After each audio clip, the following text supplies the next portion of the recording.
My name is Vishal Sharma, and I am the current chair of the BMA Pensions Committee. In this short presentation, I will try and briefly outline the work of the committee over the last 12 months and discuss our priorities for the coming year. I would like to start by giving some background regarding the Pensions Committee. The Pensions Committee is currently not a standing committee of the BMA. It was initially set up as a small working group at a time when the NHS pension scheme was relatively straightforward. After a period of reduced activity, the committee was stood down in 2016. However, since that time, the NHS pension landscape has become incredibly complex, with multiple different schemes and a myriad of complex taxation rules. Indeed, queries about pensions are now one of the most frequent reasons members contact the BMA. When the scale of the problems related to the annual allowance became clear, branch of practice committees initially represented the interests of members. Whilst they worked incredibly hard on your behalf, it became apparent that the Pensions Committee needed to be reconstituted, and this was done in 2019. However, it was reformed under the existing articles and bylaws as a working group, with a relatively infrequent meeting schedule and limited staff support. Regardless of this, the committee and the BMA staff worked exceptionally hard to represent members, particularly in the campaign for pension taxation reform. We've also been working hard to ensure that in the future, the Pensions Committee has the appropriate structure and support in place to ensure that it can secure the best results for its members. As part of this, for the first time this year, we are looking to appoint members directly from the ARM. If you are interested, I would strongly urge you to consider standing. You don't need to have detailed pensions knowledge to stand for these posts. We are also seeking to improve the gender diversity of the Pensions Committee, so nominations from female members will be particularly welcome. So what have the committee been doing on your behalf? Given the recent events with COVID, this all seems quite some time ago now, but the last 12 to 18 months have really been dominated by our campaign against the ill-conceived system of pensions taxation, and in particular, the tapered annual allowance. You will all be familiar with this nonsensical tax. This resulted in thousands of members facing the prospect of either paying to go to work or receiving a lower pension if they worked more hours and paid the tax from their pension. When we started this campaign, we initially called for the taper to be scrapped. This was because it was the taper that was driving the scenario of paying to go to work. We did consider calling for the annual allowance itself to be scrapped in the NHS pension scheme, but were concerned that this would not only be difficult to secure, but would be seen as asking for special treatment for doctors. However, as our campaign progressed, we were able to convince many experts, including the Treasury's own advisors, the Office for Tax Simplification, that the annual allowance was completely unsuitable for defined benefit schemes such as the NHS. With this support, we made scrapping of the annual allowance in defined benefit schemes our primary ask from Treasury, and we still firmly believe this remains the best option for doctors, the NHS and the taxpayer.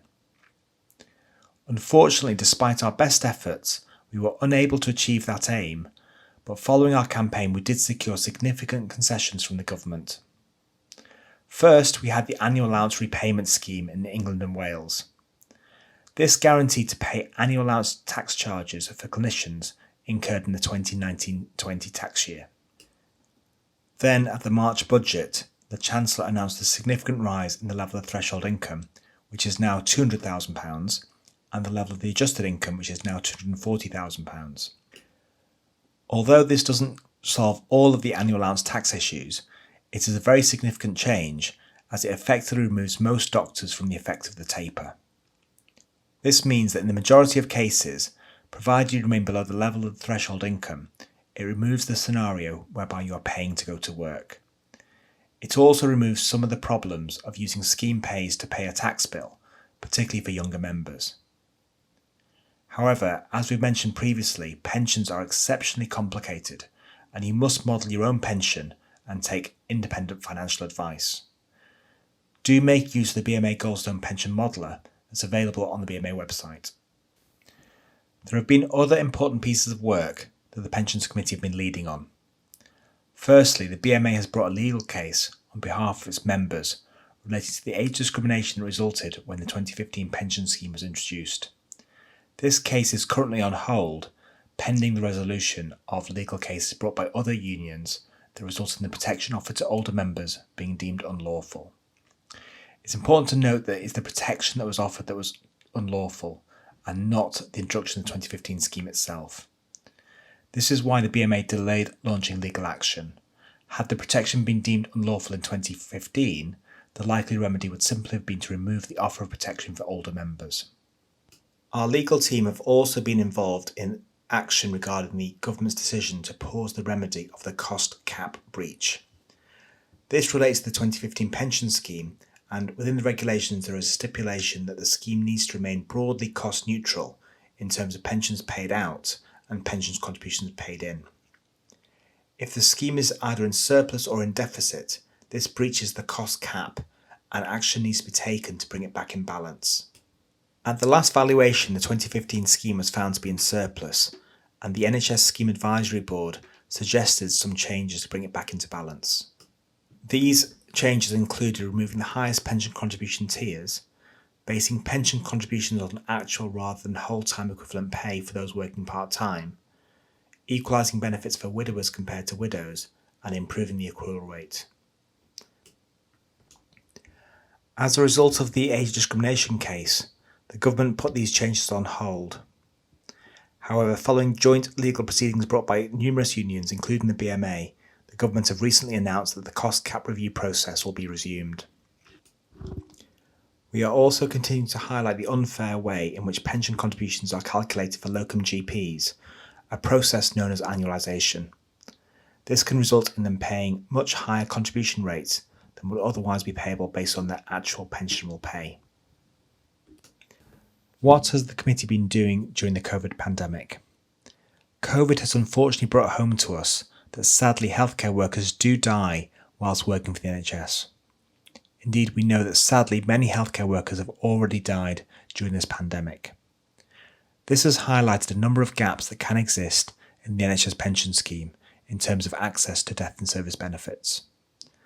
The benefits that families receive in the event of death depend not only on whether you are a current member of the scheme, but also your length of service.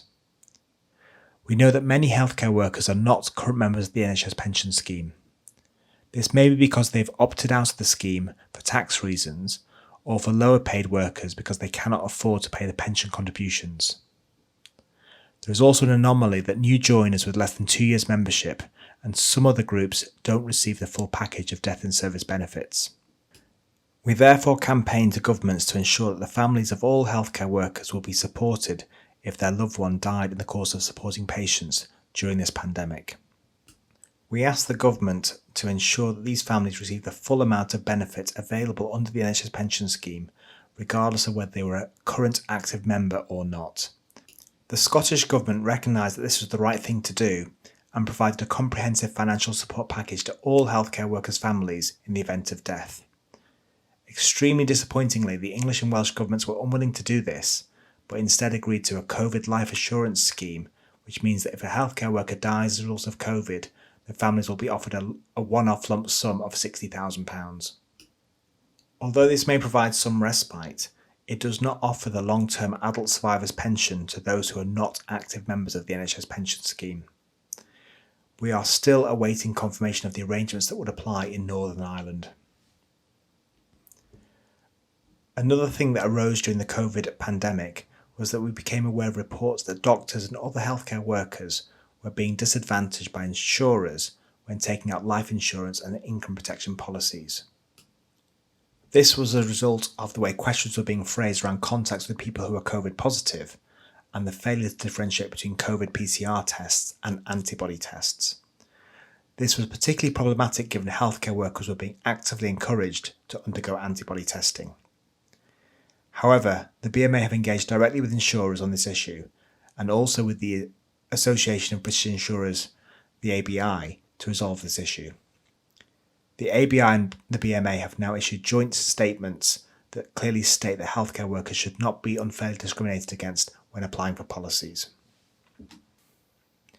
Although it has been a busy time for the committee over the last few years, there appears to be little sign of things quietening down in the near future.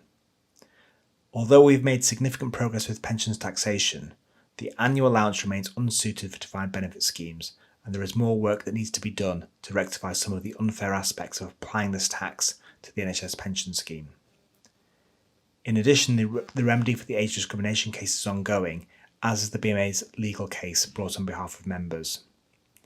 This is going to be a long and complicated process, and the BMA needs to be able to support members to ensure they understand the background and can make appropriate decisions about what is best for them. We've also been working with other organisations, such as the Disabled Doctors Network, to highlight some of the unfair restrictions that are applied to those forced to take ill health retirement. Now more than ever, we need to ensure that people are supported to work wherever possible, and barriers preventing this are removed. We will continue to highlight the gender pensions gap, which is actually wider than the gender pay gap, and trying to ensure that we do everything we can to address this. And we still have further work to do to ensure the Pensions Committee has the appropriate structure and staff support within the BMA to ensure that we can represent members' interests. It is essential that we improve diversity within the committee, as it has been a predominantly male committee in recent years. Therefore, I would once again encourage new members, particularly female members, to consider standing for election at the ARM. To summarise, pensions are a really important area of concern for our members, and it is essential that we do everything we can to support them. The Pensions Committee have achieved a great deal over the last 18 months, but there is still a large amount of work to do over the next few years. In particular, the age discrimination remedy and the ongoing issue of pension taxation will keep us busy. It goes without saying that none of this work could be done without the help of the Pensions Committee, who have all worked tirelessly on your behalf, and their names are all listed on this slide. In addition, we campaigned extensively on the issue of pensions taxation over the last 18 months. This was supported by almost every department within the BMA. There are far too many people to name individually, but particular thanks must go to the Pensions Department, our Communications and Public Affairs team, who've been shortlisted for a number of awards for our campaign on pensions taxation, the Legal Department, the Policy Directorate, and the Secretariat within the main branch of practice committees that provided a huge amount of support. Thank you for listening, and we will continue to work on your behalf over the next 12 months.